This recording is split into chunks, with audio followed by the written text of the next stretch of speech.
తెలుసు. ఓకే. నా ఇప్పుడు మీరు కూడా చూస్తుంటారు. కరకట్ట మీద కార్లన్నీ నాయి అనుకుంటే ఎట్లా సార్ అది? తప్పు ఓకే. కదా!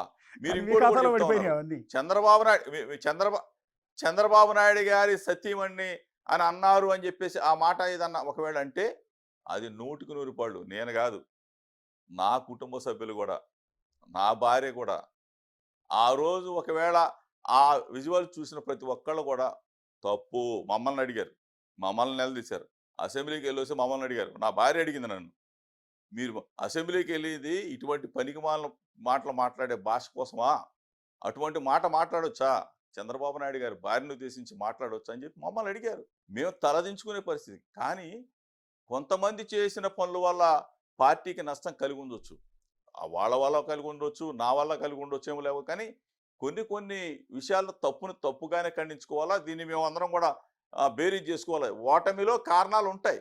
ఇది కూడా కారణం అవ్వచ్చు. లేపోతే న నేను అయ్యన్న పాత్రుడు గారు ఇట్లా అన్నారని చెప్పేసి నేను ఆవేదన చెంది నేను బాధపడి చంద్రబాబు నాయుడు గారి ఇంటి దగ్గరికి నిరసన తెలియజేయడానికి వెళ్తే దాన్ని తీసుకెళ్ళి ఆ ఖాతాలో ఇచ్చాము.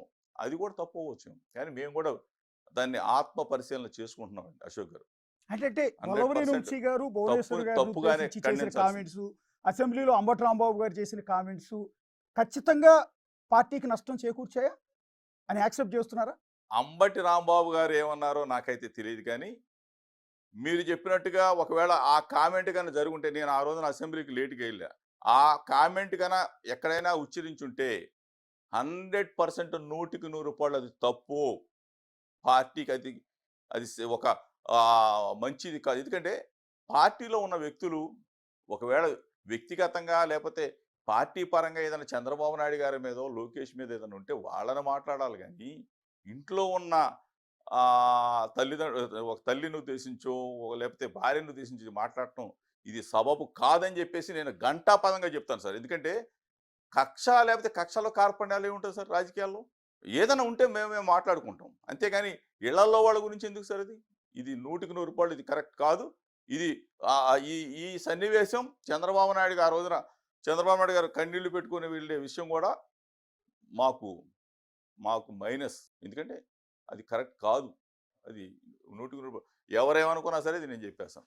అంటే అప్పుడు డిస్కషన్ రాలేదండి? మీరు జగన్ గారికి అత్యంత సన్నిహితులు. అప్పుడు మీరు మంత్రిగా కూడా ఉన్నారు. ఇది పార్టీలో ఎక్కడ డిస్కషన్ రాలేదు. ఇది మనకి వల్లభనేని వంశీ ఈ మాట అనటం వల్ల వచ్చే ఎన్నికల్లో ప్రభావం చూపిస్తుంది. మన పార్టీ నష్టపోతుంది అనేది జగన్ గారికి గాని జగన్ గారికి అసలు ఈ విషయాలు తెలియదు సార్. ఓకే. ఇది కూడా మనం దృష్టిలో ఉంచుకో. అక్కడ జరిగింది అదేమి మనం మైక్ తీసుకొని మాట్లాడిన విషయాలు కాదు అక్కడ. అక్కడ లోపల కూర్చున్న మాటలని వక్రీకరించారో లేకపోతే ఇంకోటి గాని జగన్ గారి దాకా ఈ విషయాలు వెళ్ళలేదు. జగన్ గారు ఒక మానవతావాది. ఎవరినన్నా గాని ఇంట్లో వ్యక్తుల్ని మహిళలను గాని ఎవరన్నా అంటే మాత్రం 100కి 100 పాళ్ళు అక్కడే ఆయన ఖండిస్తాడు. అవసరమైతే బయటికి వెళ్ళమని చెప్తాడు. అటువంటి గొప్ప వ్యక్తి. ఎందుకంటే జగన్ గారు మహిళల విషయంలో ఆయన చంద్రబాబు నాయుడు గారి కుటుంబ సభ్యులైనా, లోకేష్ గారి కుటుంబ సభ్యులైనా ఎవరినైనా సరే ఆయన తన కుటుంబ సభ్యుల్లాగా చూసుకుంటాడు. మహిళల విషయంలో ఎప్పుడు కూడా పొరపాటున కూడా ఎవరైనా అంటే మాత్రం ఊరుకోడు. అంటే వల్లభనేని వంశీ వల్ల పార్టీకి నష్టం జరిగింది. నేను అక్కడ వల్లభనేని వంశీ ఏమన్నాడా లేకపోతే అక్కడ ఉన్న పక్కన ఉన్న వాళ్ళు ఏమన్నారా అనేది నేను వినలేదు. నేను అసలు ఆ రోజు అసెంబ్లీకి కూడా లేటుగా వెళ్ళాను. కానీ ఆ భాష కానీ ఎవరన్నా మాట్లాడుంటే మాత్రం తప్పు. అసెంబ్లీలో కాదనుకుంటా వల్లభనేని వంశీ అన్నది బయట మాట్లాడారు. అది మీకు తెలుసు కదా. బేసిక్‌గా మీరు వినే ఉంటారు, చూసే ఉంటారు కదండి. నేనే చెప్తున్నాను కదా అశోక్ గారు. నేను ఆ రోజున అసెంబ్లీకి లేటుగా వెళ్ళాను. ఆ సంభాషణ అట్లా జరుగుంటే మాత్రం 100% తప్పు. అది మాకు అది నష్టం. మా పార్టీకి నష్టం. ఎందుకంటే 2 మాటలు అటువంటి భాష అసలు మాట్లాడకూడదు సార్. ఇప్పుడు అదే వల్లభనేని వంశీ దాదాపు ఒక 2-3 నెలల నుంచి జైల్లో ఉన్నారు. రీసెంట్‌గా బాగా అనారోగ్యానికి కూడా గురయ్యి ట్రీట్మెంట్లు తీసుకుని అసలు గుర్తుపట్టలేనట్టుగా అయిపోయారు వల్లభనేని వంశీ.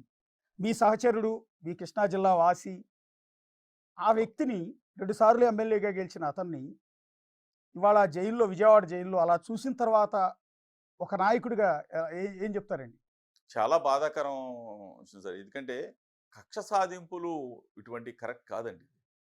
ఎందుకంటే ఆహ్, ఒక కేసు పెడితే బెయిల్‌తో బయటకొస్తాం.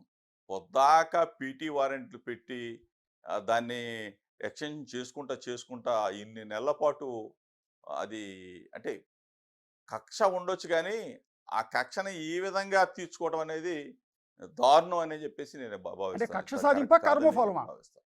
మేమైతే వంశీ మీద కక్ష సాధింపే అని అనుకుంటున్నాం. ఎందుకంటే ఒక కేసు పెట్టొచ్చు.